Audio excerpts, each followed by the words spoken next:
Hello everyone. आज हम अपने पीएसएम के नेक्स्ट लेक्चर की शुरुआत करते हैं जिसका नाम है फैमिली प्लानिंग। ठीक है, इस चैप्टर में हम पूरा फैमिली प्लानिंग के बारे में डिस्कस करेंगे। सबसे पहले जानते हैं फैमिली प्लानिंग होता क्या है। Family planning is the ability of individuals and couples to anticipate and attain their desired number of children as well as to plan the spacing and timing of their birth. क्या होता है family planning? Family planning एक ability होती है किसी individuals की या couples की टू एंटिसिपेट, मतलब कि अचीव करना और उसको अटेन करना नंबर ऑफ चिल्ड्रन को, और दो चिल्ड्रन के बीच में कितना स्पेसिंग होना चाहिए और टाइमिंग क्या होनी चाहिए उनके बर्थ की, इसको प्लान करना। ठीक है, और ये एक तरह का वॉलंटरी अप्रोच है, मतलब कि सेल्फ से किया जाता है, अपनी इच्छा के अनुसार किया जाता है। फिर बात करते हैं कॉन्ट्रासेप्शन क्या होता है। Intentional prevention of pregnancy bye artificial और नेचुरल मीन्स। इंटेंशनल मतलब अपनी इच्छा अनुसार हम प्रेगनेंसी को प्रिवेंट करते हैं, चाहे आर्टिफिशियल मीन्स से या नेचुरल मीन्स से। ठीक है, फिर आगे बढ़ते हैं। अब बात करते हैं प्लान्ड फैमिली क्या होता है। तो प्लान्ड फैमिली किसको बोलते हैं? देखो, प्लान्ड फैमिली में होता है कि birth of child delayed till the mother is over 20 years of age. मतलब कि जब तक मदर 20 साल की नहीं हो जाती तब तक हम बर्थ, जो चाइल्ड बर्थ है, उसको डिले कर दें। ठीक है, और no child birth beyond the age of 30 to 35 years, यानी 30 से 35 साल बाद कोई चाइल्ड बर्थ नहीं होना चाहिए इस मदर का। तो ये प्लान्ड फैमिली में आता है। दूसरा क्या है? Ideal gap of 2 years between the marriage and the birth of first child, यानी मैरिज और फर्स्ट चाइल्ड के बीच में मिनिमम 2 साल का गैप होना चाहिए। फिर तीसरा क्या है? Gap of 3 years between the 2 successive pregnancies, यानी 2 सक्सेसिव प्रेगनेंसीज के बीच में 3 साल का गैप होना चाहिए। और चौथा क्या है? लिमिटेड फैमिली साइज़ होनी चाहिए, यानी number of children in the family limited होने चाहिए। जैसे हमने एक स्लोगन चलाया था इंडिया में कि हम दो हमारे दो, यानी हमारे फैमिली में लिमिटेड जो होने चाहिए चिल्ड्रंस होने चाहिए, नंबर ऑफ चिल्ड्रंस। ठीक है, लिमिटेड फैमिली साइज़ होनी चाहिए। तो ये जो है प्लान्ड फैमिली का जो है ग्रुप होता है। ठीक है, मतलब कि बर्थ ऑफ चाइल्ड डिले होना चाहिए, मदर 20। फिर बात करते हैं एलिजिबल कपल्स की। एलिजिबल कपल्स हम किसे कहते हैं? दोज कपल्स जो कि करेंटली मैरिड हुए हैं, मतलब अभी जिनकी नई नई शादी हुई है, where in women is in reproductive age group in need of family planning services. Eligible couples हम किन्हें कहेंगे? जो कि करेंटली मैरिड हो और जो वोमेन हो वो रिप्रोडक्टिव एज की होनी चाहिए। ठीक है, फॉर फैमिली प्लानिंग सर्विसेज। और एक टर्म आता है टारगेट कपल। टारगेट कपल हम किसे बोलते हैं? जो कि अर्लियर यूज़ किया जाता था for eligible couple, where women is in reproductive age group 15 to 49 with 2 or more children. Target couple हम पहले यूज़ करते थे किसके लिए बोलते हैं? मतलब एलिजिबल कपल होने चाहिए और वोमेन जो होती है रिप्रोडक्टिव एज ग्रुप की होनी चाहिए 15 to 49 ईयर्स की, और वोमेन के कम से कम 2 या 2 से ज़्यादा चिल्ड्रन होने चाहिए। ठीक है, तो उसको हम टारगेट कपल बोलते हैं। फिर बात करते हैं प्लान्ड फैमिली की। तो इसमें कम से कम 150 से 180 एलिजिबल कपल्स पर 1000 पॉपुलेशन होने चाहिए। ठीक है, और 15 से 18% एलिजिबल कपल्स होते हैं इंडिया में, और 20% eligible couples are in age group 15 to 24 years. ठीक है, तब हम कहते हैं किसी को प्लान्ड फैमिली। मतलब पर 1000 पॉपुलेशन 150 to 180 एलिजिबल कपल्स होने चाहिए। और इंडिया में कितना होता है? 15 to 18% एलिजिबल कपल्स होते हैं इंडिया में, और 20% एलिजिबल कपल्स जो होते हैं वो एज ग्रुप होते हैं कितने? 15 to 24 ईयर्स। अब आगे बात करते हैं ईसी रजिस्टर मेंटेन्ड एट सब सेंटर। ठीक है, सब सेंटर लेवल पे मेंटेन होता है इसका रजिस्टर। और मल्टीपर्पज़ वर्कर फीमेल या एएनएम इसको रिस्पॉन्सिबिलिटी दी जाती है to maintain the EC register at the sub centre. ठीक है, ईसी क्या है? Eligible couples. जो एलिजिबल कपल्स का रजिस्टर होता है वो कहाँ पर मेंटेन होता है? सब सेंटर लेवल पे। और किसकी रिस्पॉन्सिबिलिटी होती है इसको मेंटेन करना? मल्टीपर्पज़ वर्कर फीमेल की या फिर एएनएम की रिस्पॉन्सिबिलिटी होती है। फिर आगे बढ़ते हैं। अब बात करते हैं couple protection rate versus effective couple protection rate. तो कपल प्रोटेक्शन रेट क्या होता है? Percentage of eligible couples protected against the child birth by one और other approved methods for planning family planning. मतलब कितने परसेंट एलिजिबल कपल्स को protect किया गया है against the child birth by approved मतलब वन और more than one approved methods for family planning. ठीक है, हम यहाँ पर एलिजिबल कपल्स को प्रोटेक्ट करते हैं अगेंस्ट द चाइल्ड बर्थ, जिसको बोलते हैं कपल प्रोटेक्शन रेट। फिर बात करते हैं इफेक्टिव कपल प्रोटेक्शन रेट क्या होता है। It is the percentage of eligible couples effectively protected against the child birth by one और other approved method for family planning. मतलब यहाँ पर हम बात करते हैं कितने एलिजिबल कपल्स इफेक्टिवली प्रोटेक्टेड हैं, मतलब जिनको असल में ही इफेक्टिवली प्रोटेक्ट किया गया है बाय वन और अदर अप्रूव्ड मेथड्स। और इफेक्टिविटी ऑफ कॉन्ट्रासेप्टिव यहाँ पर हम कंसीडर करते हैं। ठीक है, इसमें हम टोटल को लेते थे, मतलब कि जितने कपल्स को प्रोटेक्ट किया गया है against the family planning child birth, लेकिन यहाँ पर हम केवल इफेक्टिव कपल्स को लेंगे जो असल में इफेक्टिवली प्रोटेक्टेड हुए हैं चाइल्ड बर्थ से। अब बात करते हैं indicator of prevalence of contraceptive practice in the community. क्या क्या इंडिकेटर होते हैं। पॉपुलेशन स्टेबलाइजेशन होना चाहिए, कितना couple protection rate more than 60% होना चाहिए। ठीक है, ये प्रोटेक्टिव माना जाता है। पॉपुलेशन स्टेबलाइजेशन के लिए couple protection rate more than 60% होना चाहिए। और करेंटली इंडिया में कितना है 66.7%, जो कि स्टेबल पॉपुलेशन के लिए इफेक्टिव है। फिर आगे बढ़ते हैं। अब एक क्वेश्चन दिया गया है, in a village with 180 eligible couples family planning data of contraceptive method is. तो इसमें कुछ फैमिली प्लानिंग डेटा दिया गया है, जैसे स्टेरिलाइजेशन से 3 वैसेक्टॉमी कराया गया और 8 ट्यूबेक्टॉमी करा दिया गया। और आईयूडी यूज़र्स कितने हैं 10 हैं। ओसीपी किसको किसको दिया गया 10 यूज़र्स को। और कॉन्डोम यूज़र्स कितने हैं 29। मतलब 180 एलिजिबल कपल्स हैं जिसमें से 3 ने वैसेक्टॉमी करा लिया और 8 को ट्यूबेक्टॉमी। और आईयूडी यूज़र्स 10 है, ओसीपी यूज़र्स 10 है और कॉन्डोम यूज़र्स कितने हैं 29। तो हमसे क्या पूछ रहा है सीपीआर कितना है। तो सीपीआर का फॉर्मूला क्या होता है, मतलब कपल प्रोटेक्शन रेट का formula total number of eligible couples using the contraceptive method upon total eligible couples into 100। मतलब कितने एलिजिबल कपल्स जिन्होंने कॉन्ट्रासेप्टिव मेथड को यूज़ किया और उसको डिवाइड करते हैं हम किससे, टोटल एलिजिबल कपल से, और इसको मल्टीप्लाई कर देते हैं 100 से। तो यहाँ पर हमने देखा कि कितने लोग जो है कॉन्ट्रासेप्टिव मेथड को यूज़ कर रहे हैं, तो हम सबको ऐड कर देंगे यहाँ पर। जैसे 8 + 3 11 हो गया, और +10 कर दो यहाँ पर, और यहाँ पर 10 और 29।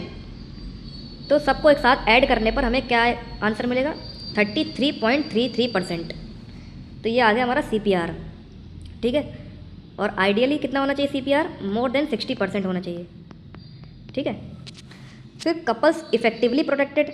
तो कितने कपल्स इफेक्टिवली प्रोटेक्टेड हैं, तो कॉन्डोम यूज़र्स में 50% ऑफ 29 निकालेंगे तो 50/100 कितना आ गया 14.5।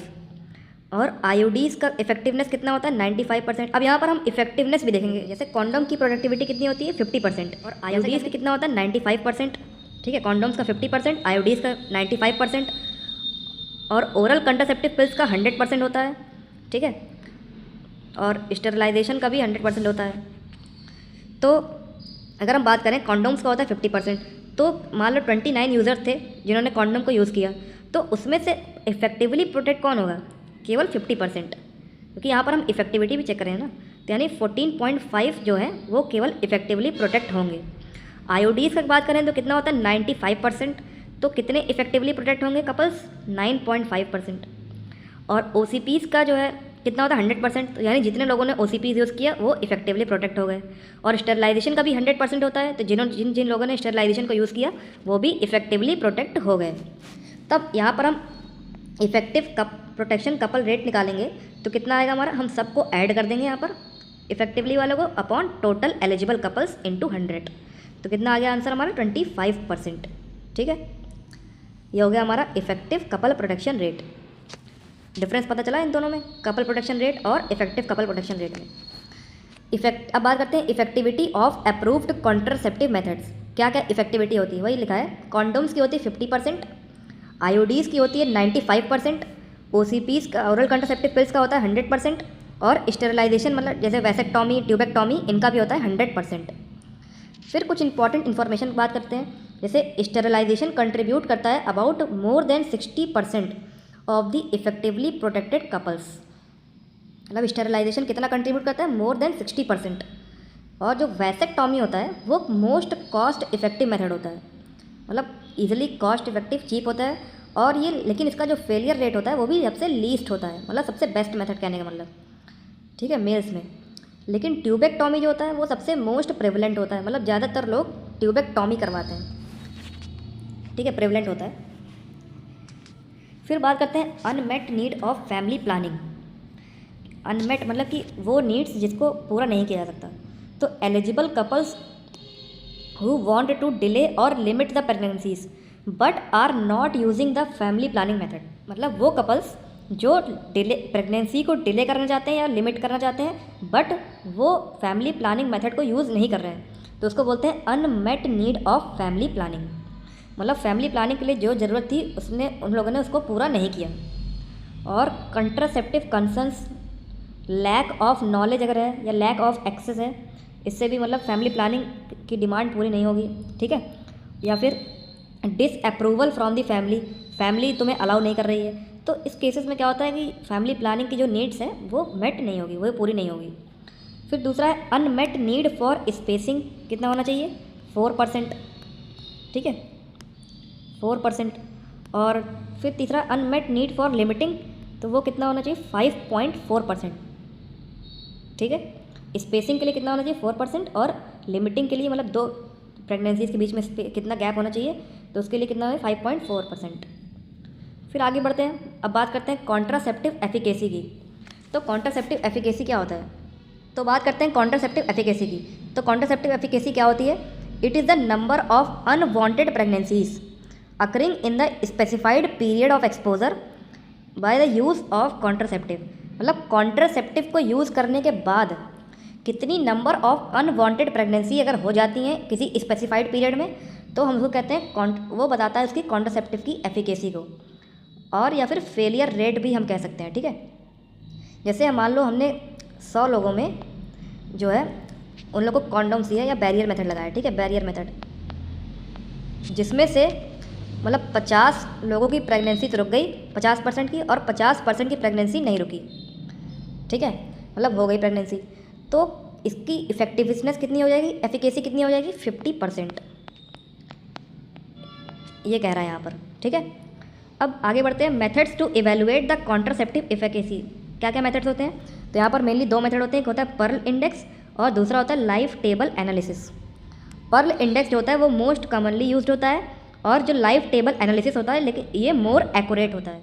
तो पर्ल इंडेक्स होता क्या है, देखो पर्ल इंडेक्स सबसे पहले देखते हैं होता क्या है, evaluate the contraceptive efficacy based on failure rate. मतलब फेलियर रेट को देखकर उस बेस पर जो है कॉन्ट्रासेप्टिव की एफिकेसी को इवेलुएट करते हैं। और इसका फॉर्मूला क्या होता है, Pearl index is equal total number of accidental pregnancies upon total month of exposure into 1200। मतलब कितनी टोटल एक्सीडेंटल प्रेगनेंसीज हुई upon total month of exposure into 1200 कर देंगे, तो क्या आ जाएगा हमारा पर्ल इंडेक्स।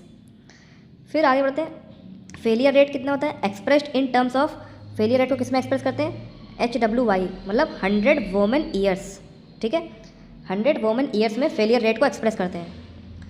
और यहाँ पर 1200 जो हमने लिखा है इसका मतलब क्या है, it is the number of month in 100 years, number of month in 100 years. फिर आगे बढ़ते हैं, न्यूमरेटर में बात करें तो न्यूमरेटर में क्या होता है, total accidental pregnancies include all unwanted pregnancies, include all unwanted pregnancies irrespective of the outcome, ठीक है। इसमें हम पूरे अनवांटेड प्रेगनेंसीज को लेते हैं जो कि एक्सीडेंटली हुए, जैसे कि लाइव बर्थ हो या फिर जिनका हमने एबॉर्शन करवा लिया या फिर स्टिल बर्थ यानी पैदा होने से पहले ही मर गए, ठीक है, या स्टिल नॉट टर्मिनेटेड मतलब जिनको भी टर्मिनेट नहीं किया गया, तो इन सब को हम एक्सीडेंटल प्रेगनेंसीज में गिनते हैं, ठीक है। फिर आगे बढ़ते हैं, ये हो गया हमारा पर्ल इंडेक्स। फिर आगे देखते हैं इसको, minimum of 600 month of exposure necessary for obtaining the valid failure rate value, यानी मिनिमम हमें 600 मंथ का एक्सपोजर देना पड़ेगा ताकि हमें एक वैलिड फेलियर रेट वैल्यू को ऑब्टेन कर सकें।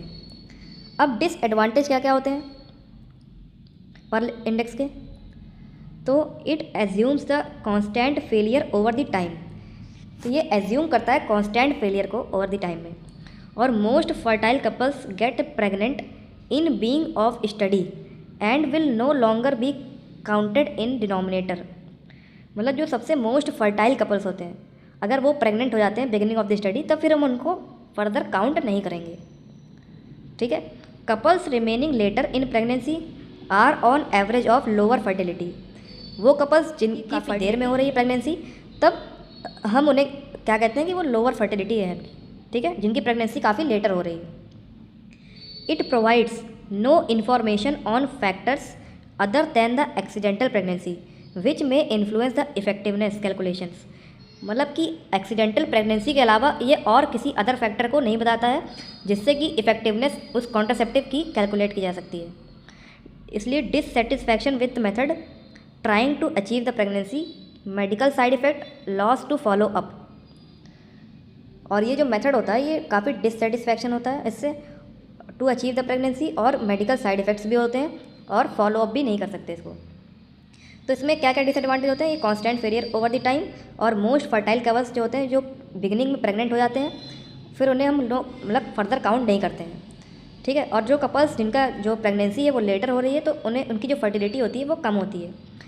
और ये जो है एक्सीडेंटल प्रेगनेंसी के अलावा और कोई इन्फॉर्मेशन नहीं देता है जो कि इफेक्टिवनेस को अफेक्ट करती हैं उस कॉन्ट्रासेप्टिव की। इसलिए थोड़ा डिससेटिस्फाइंग मेथड होता है टू अचीव द प्रेगनेंसी, और साइड इफेक्ट भी कुछ होते हैं और फॉलो अप भी नहीं कर सकते। कुछ एमसीक्यूज़ को अब सॉल्व कर लेते हैं। तो a contraceptive Z is used by 100 couples for a continuous period of 2 years. During this period 20 women become pregnant despite using the contraceptive Z. What is the Pearl index?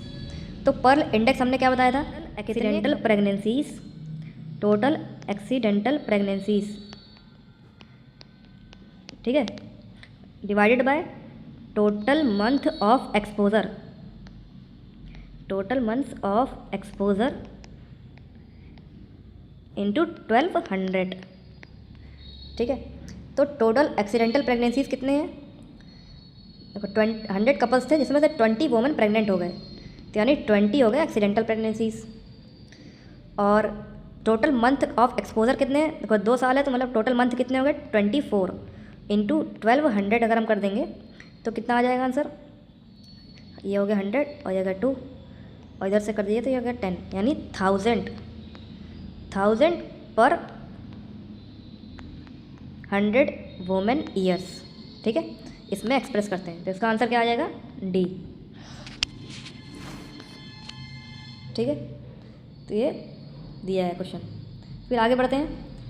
दूसरा question, a public health researcher has conducted a study to access the effectiveness of different contraceptive methods in the community.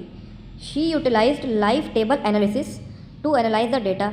Which among the following is not a characteristic of the life table analysis? कौन सा characteristic नहीं है, ठीक है।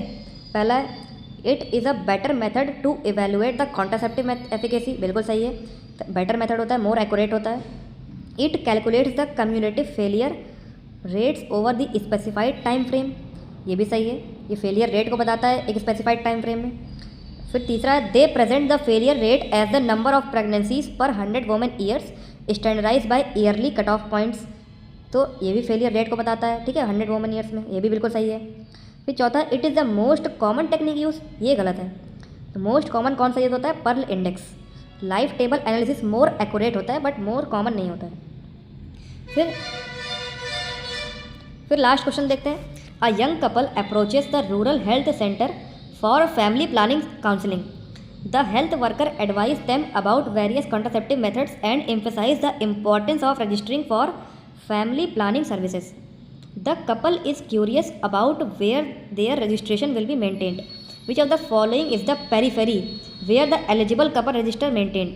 तो याद करो मैंने बताया था कि एलिजिबल कपल का रजिस्टर कहाँ पर मेंटेन होता है, सब सेंटर लेवल पे, और इसको मेंटेन करता कौन है, मल्टीपर्पस वर्कर फीमेल या फिर एनम, ठीक है। तो ये इसको मेंटेन करती हैं। आई होप आपको समझ में आया होगा। आज के लिए इतना ही। Thank you so much. Please like and subscribe my channel and be on my channel for new updates.